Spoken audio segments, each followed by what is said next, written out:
Now, without wasting much of our time, let's go into the topic of today, which I title is Manifesting the God in You. That is manifesting the God capacity that is available in your humanity. That is ability to show the world that you are indeed a small letter G God created by a big letter G God. Because there is a man that says the son of a dog is dog. The son of a lion is lion. That is, a dog cannot give birth to a goat. And a dog cannot give birth to a dog with a goat capacity. A lion cannot give birth to a lion with a dog capacity. It gave birth to a lion with a lion capacity. So when we say God created us in His own image, it simply means He created us in a measure of His capacity. At times we tend to explain the personality of God that is finding expression in our life in the perspective of holiness, in the perspective of righteousness alone. We tend to think that God created us in His own image, so because God is holy, we are to holy. That is one of it, but that is not all of it. So, if God is God and He created us in His own image, it simply means He created us in His own capacity. He created us in His own ability. So, that is, He created us and He deposited a certain dimension of capacity in us. He created us and deposited a certain dimension of ability in us. So, and it has been a burden in my heart to discover that many of us, we focus on the sonship dimension of us. We did not focus on the God dimension of us. Truly, we are sons because we have ability to rule in the realm of the spirit. But sonship does not give you ability to rule in the physical realm. You rule in this physical realm because you are God. I repeat.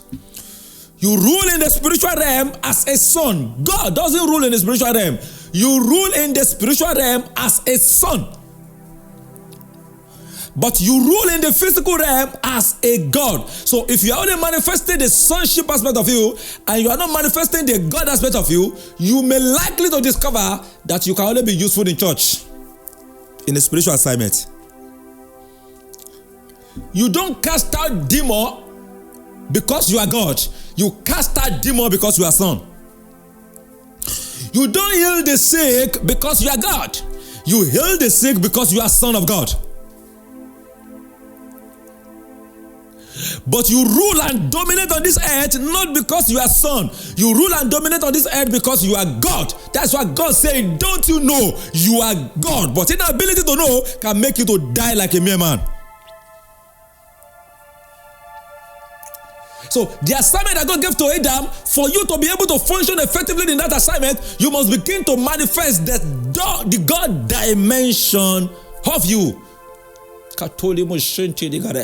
Because you must understand the difference between the personality of God the God and personality of God the Father. God the Father doesn't reveal Himself in the Old Testament. The God that reveals Himself in the Old Testament is the God that reveals Himself as a God and reveals Himself as a judge. But in the New Testament, He reveals Himself as the Father. And as a Father, the quality that make Him to be a Father is the manifestation of the love. That's why I say in the Lord's Prayer and in grace of the Lord that we are sharing in the church, say the grace of the Lord be with us, the love of what? Of God. Not the power of God, not the wisdom of God, but the love of God. For Him to reveal Himself as love, it means He wants us to know the fatherhood dimension of Him. But in the Old Testament, God has one specific two quality. One, as a power.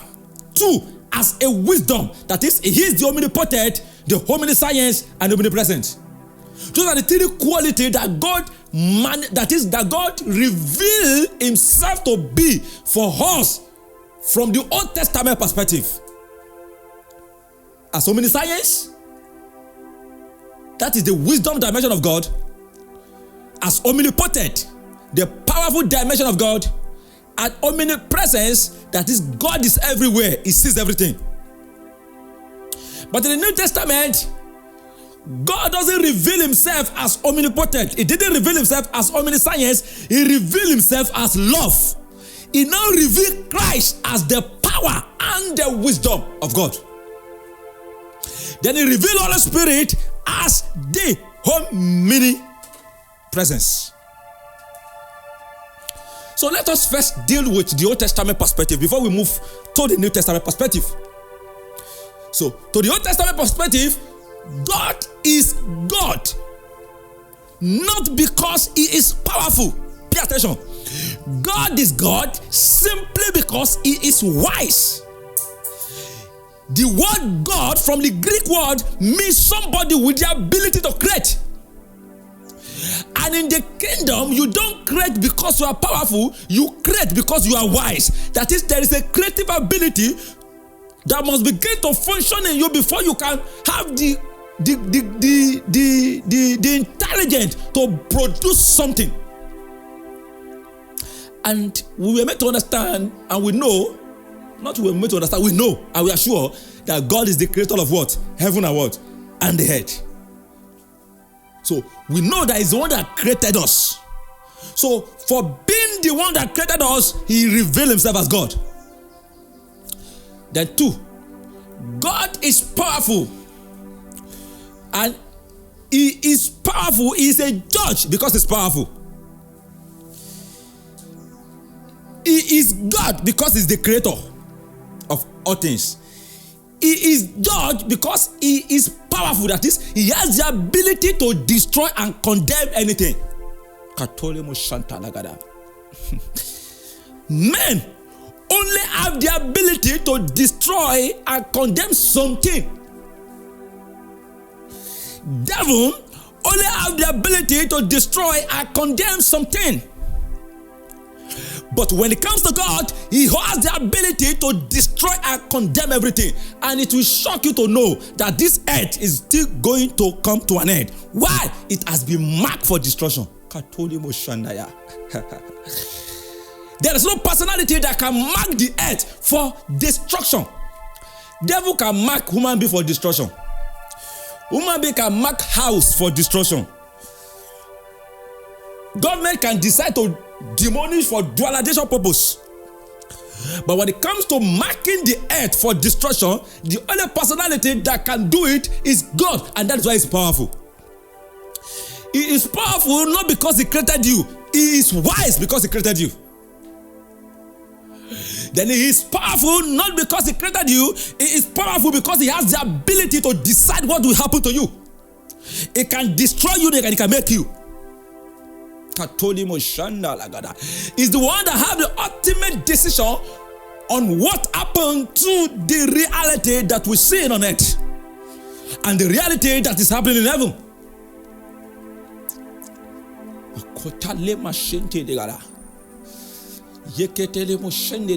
Now, if I not said, if God is God because he's wise, and I not say you are God, it simply means you also have the ability to create some things. Hey, God has the ability to create something out of nothing.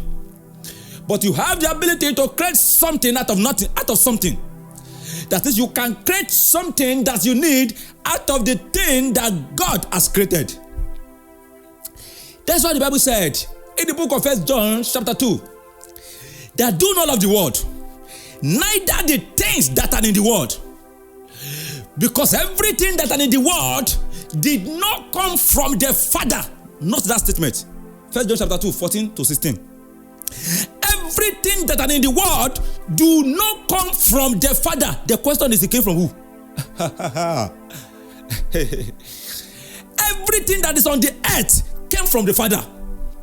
But everything that is in the world did not come from the Father. So everything that is in the world came by men. Everything that is in the world was produced and created by men. While everything that is on earth was created by God. So, someone is saying devil is the one that created everything in the world. Devil is not the one that created everything in the world. One of the ability that devil doesn't have is the ability to create. Devil only have the ability to destroy. It doesn't have the ability to create anything. The wisdom dimension that is in devil is not creative dimension of wisdom. It's a deceitful dimension of wisdom. So it doesn't have the ability to create anything. When you see anything, if devil have the intention of creating anything on earth, it will enter into man and use man to create it. Because man is the one that eternity has given the wisdom to create anything on this earth. So God has said, do not love the world, neither the things that are in the world. Get this, let me correct this statement so that religious people can be hearing me once and for all and get this one to their senses. God did not say, do not use the thing that's in the world. God did not say, do not use the world, neither the things that are in the world. He said, do not love the world, neither the things that are in the world. So there are difference between loving the world and using the world.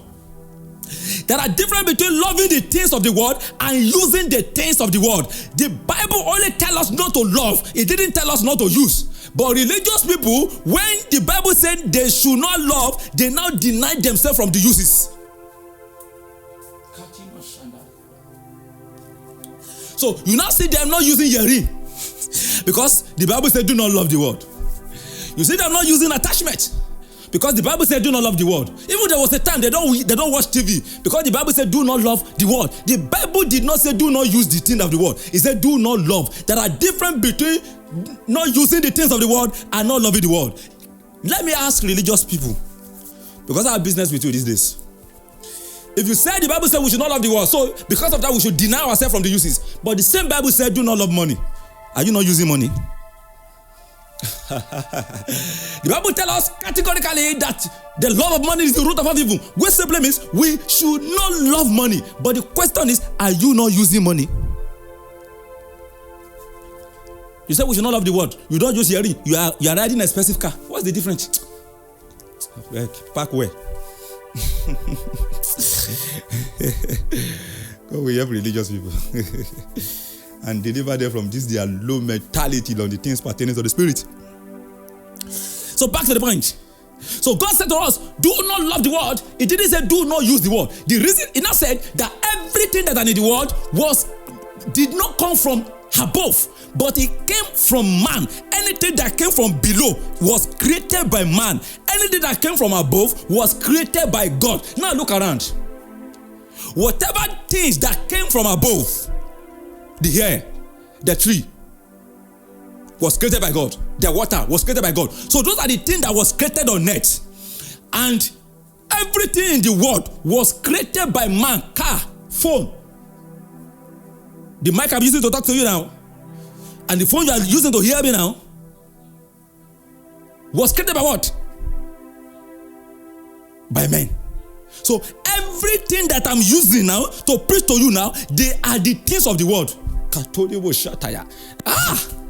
The devices you are using to hear me now, they are the things of the world. You are not using tree to hear me.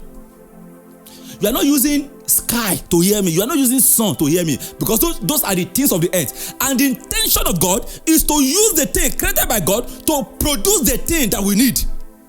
Because if we just be using naturally the things created by God, this earth will be so boring for us.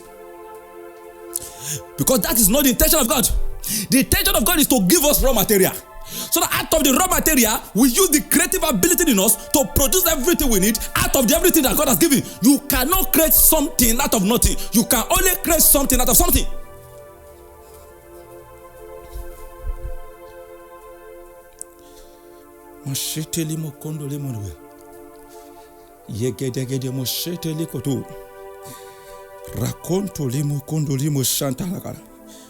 Malekende mo shentele kato rale mondo ligada ma kontole mo shentele kondole mo kontole mo shantalagada ma yekende limondo limo shantalagada. And now African Pentecostalism lack the creative ability today, because we are only focusing on the sonship aspect of us that is manifesting as power. We did not focus on the God aspect of us that is manifesting as wisdom. So we are only destroying. We are pulling down the gate of hell, destroying the kingdom of darkness. But I have one question for you.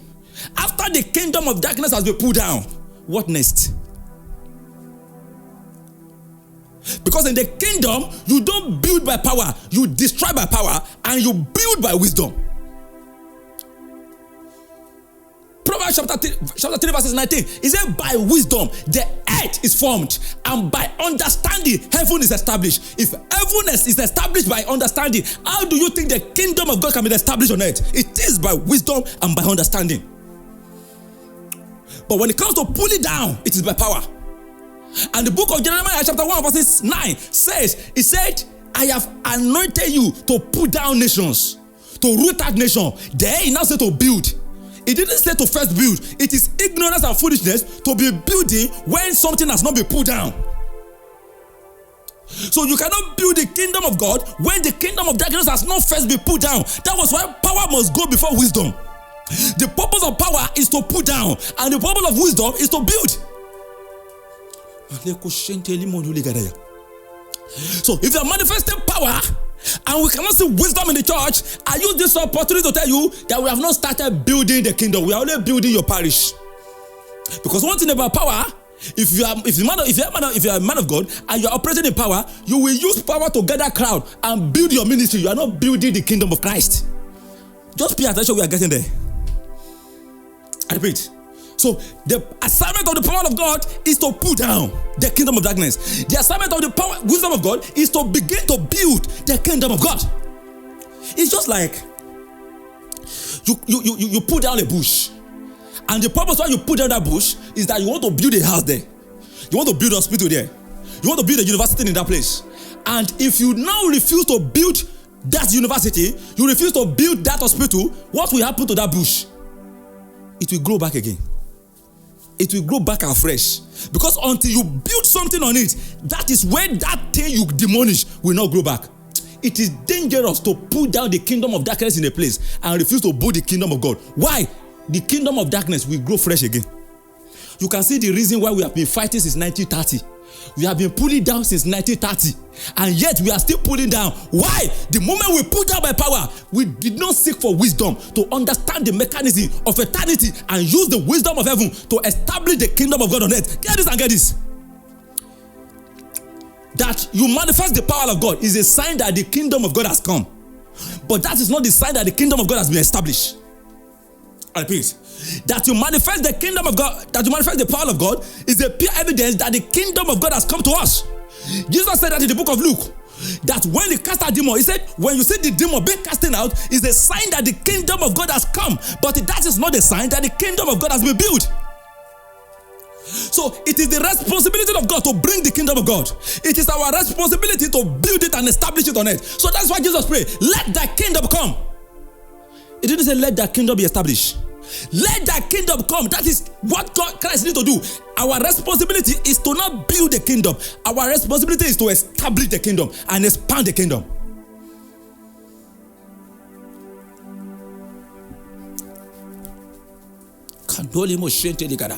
But in Africa, Pentecostalism, we are destroying.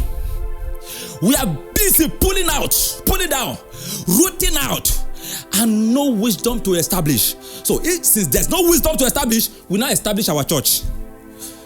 I will call it Kingdom of God. We establish our ministry, totally different from the agenda and the mission of eternity. So we are now running that church in the pattern of the reality of the Old Testament. So your temple is now Old Testament example, which is totally different from what God wants to build. So you now have altar where ladies should not enter. There are some churches that ladies cannot climb the altar. So they are still building temple after the pattern. So that is not the church. The word church has nothing to do with temple. The word church is a secular language. Jesus borrowed that language from the activities of the Roman Empire.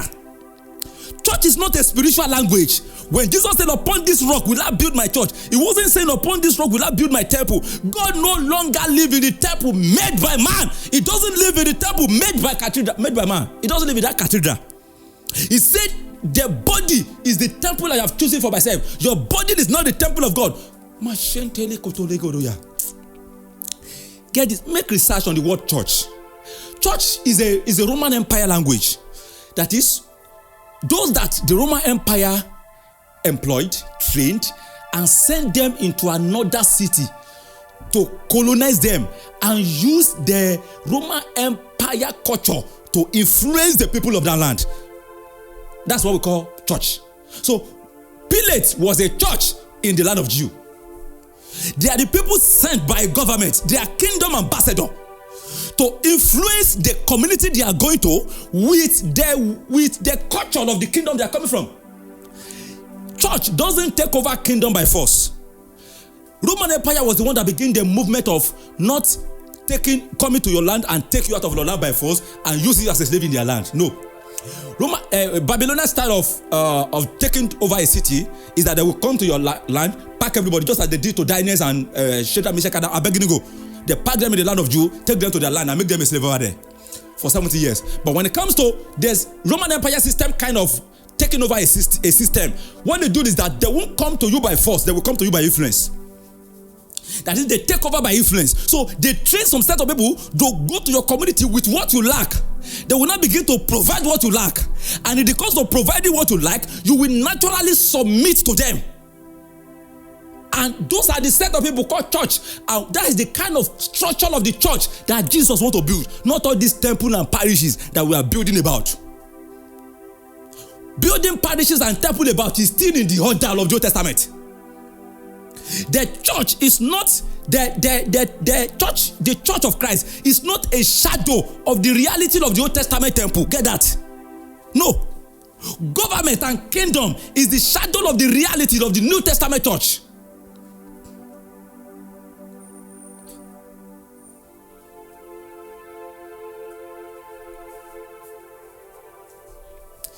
I repeat, Old Testament temple is not the temple. It's not the shadow of the New Testament church. If you want to understand the shadow of the New Testament church, go and study community. How kings enter into a community. How a community is being bettered. How a government is being controlled. Because there are two things that Jesus wants to mirror himself with. Kingdom and government. Not temple. Kingdom and government. Let thy kingdom come. Not let thy temple Moses come again. We are not rebuilding temple Moses. It is not a new version of temple of Moses. Or temple style of Moses, or temple style of Solomon. That is not the new version of the church. The new version of the church is that you study community. The way community is being structured, you study government. The way government is being structured, that is the same way Christ wants to build his church. That is, it's going to be a center where you will have everything. You have hospital, you have ShopRite, Christ Hotel, Christ supermarket, Christ market. There will be it's a system of community that will be ruled by a priest. I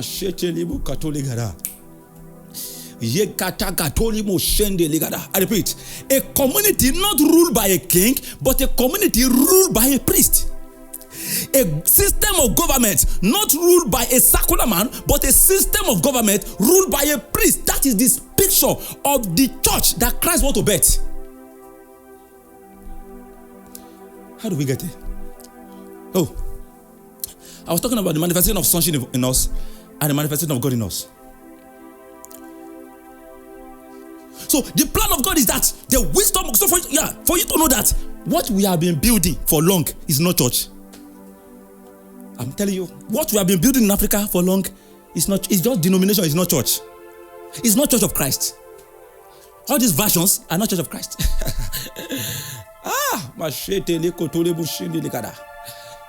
The purpose of spiritual center is to make it a school. It's not a place of worship. You don't worship God in a place. It's that a time will come where man shall no longer worship God in a specific place. But those that worship, we worship in spirit and in truth. You can be in your toilet and be worshiping God. There is no place of worship in the New Testament perspective. What God wants to create in the New Testament is school of the Spirit. Church should be the school of the Spirit. Where Holy Spirit will be teacher through the men of God. Where Bible will be the textbook. Where Jesus will be the subject. And we are learning Christ. That's all. That's all.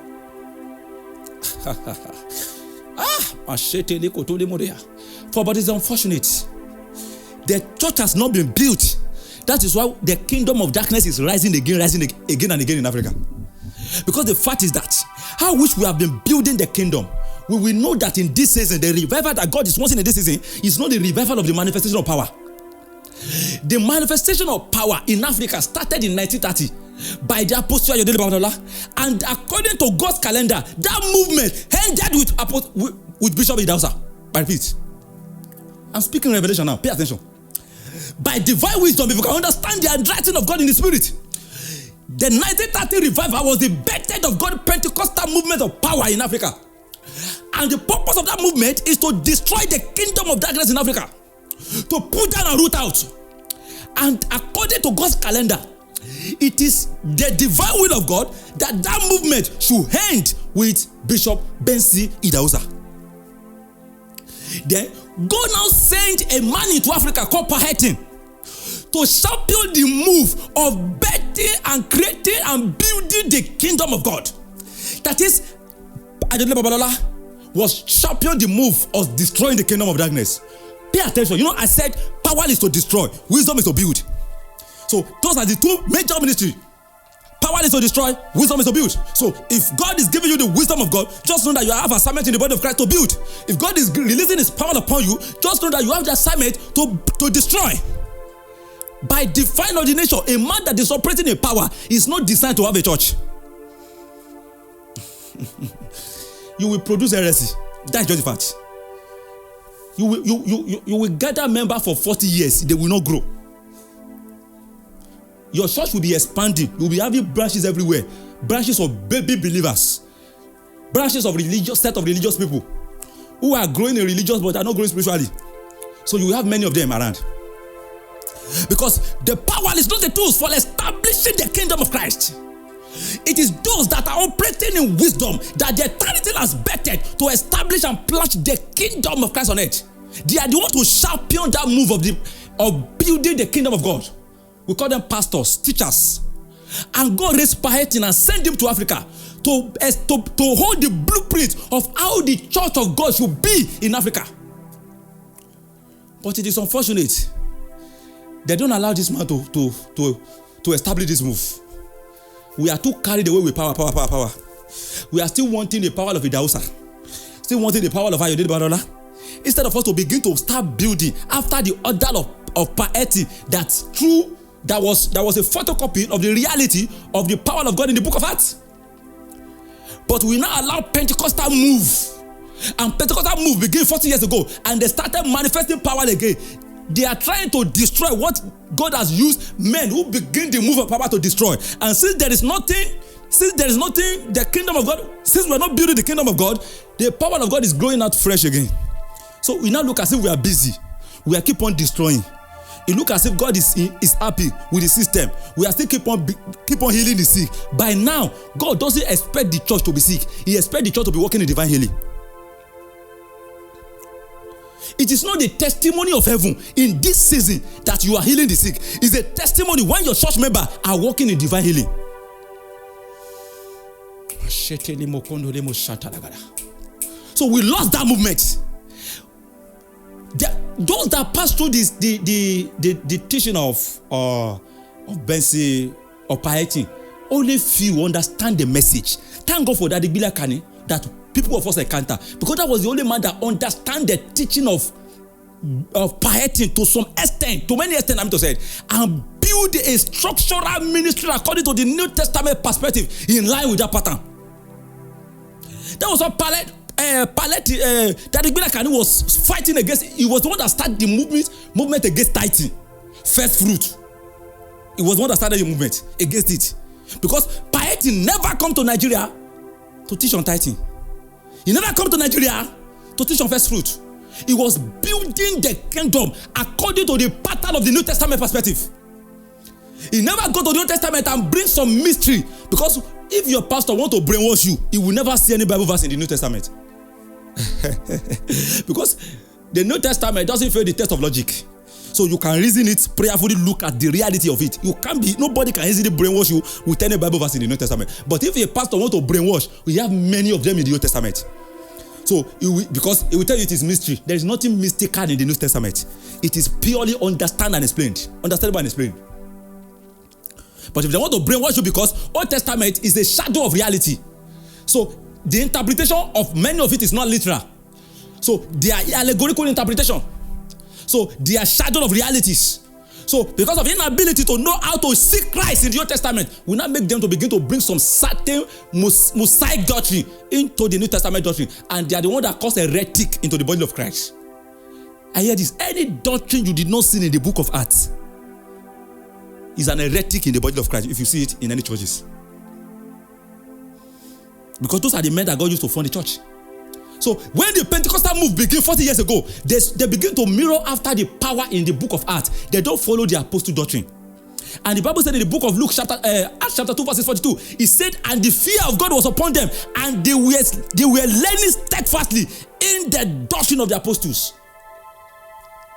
But it is unfortunate that we only pick the power of the apostle, we didn't pick their doctrine. We are not silenced where the apostles are silenced, and we are not loud where they are loud. So we are now loud where the apostles are silent. The most popular teaching in the body of Christ is the teaching of tithing. You will see a fornicator who is a faithful tither, if not because we are deceiving ourselves. Somebody will embezzle money and is a faithful tither. That is manifestation of greedy. God will just help us. God will help us in the mighty name of Jesus. I think let me stop here so that we meditate on this, and I will continue from here. What we meet next time, so that you will see clearly on how we lost it in the body of Christ and the pattern through which God wants the kingdom of Christ to be built on this earth. We will show you scripturally in the next teaching, and I pray God will bless us in the mighty name of Jesus.